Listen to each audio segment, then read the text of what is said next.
ऋषिकंड वाला श्मशान में जब महर्षि दधीचि के मांसपिंड का दाह संस्कार हो रहा था तो उनकी पत्नी अपने पति का वियोग सहन नहीं कर पाई और पास में ही स्थित विशाल पीपल वृक्ष के कोटर में 3 वर्ष के बालक को रख स्वयं चिता में बैठकर सती हो गईं।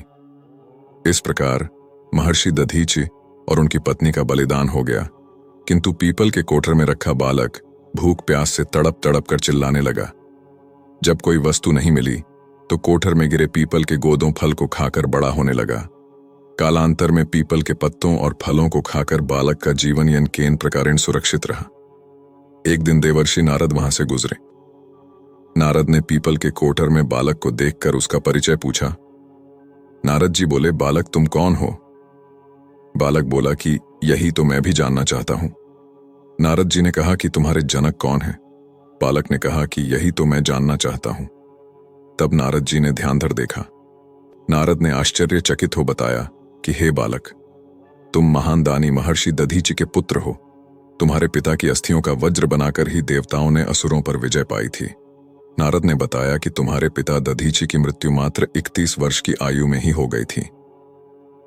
बालक ने पूछा, मेरे पिता की अकाल मृत्यु का कारण क्या था?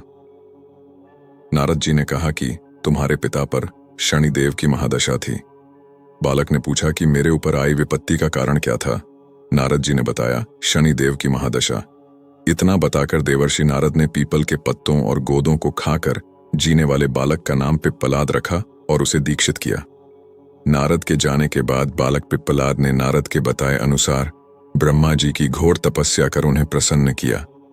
ब्रह्मा जी ने जब बालक पिप्पलाद से वर मांगने को कहा तो पिप्पलाद ने अपनी दृष्टि मात्र से किसी भी वस्तु को जलाने की शक्ति मांगी।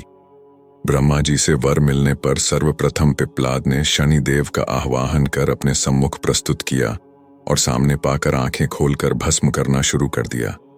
शनिदेव सशरीर जलने लगे। ब्रह्मांड में कोलाहल मच गया। सूर्यपुत्र शनि की रक्षा में सारे देव विफल हो गए। सूर्य भी अपनी आंखों के सामने अपने पुत्र को जलता हुआ देखकर ब्रह्मा जी से बचाने हेतु विनय करने लगे। अंततः ब्रह्मा जी स्वयं पिप्पलाद के सम्मुख पधारे और शनिदेव को छोड़ने की बात कही, किंतु पिप्पलाद तैयार नहीं हुए। ब्रह्मा जी ने एक के बदले 2 वर मांगने की बात कही। तब पिप्पलाद ने खुश होकर निम्नवत 2 वरदान मांगे। 1, जन्म से 5 वर्ष तक किसी भी बालक की कुंडली में शनि का स्थान नहीं होगा, जिससे कोई और बालक मेरे जैसा अनाथ न हो।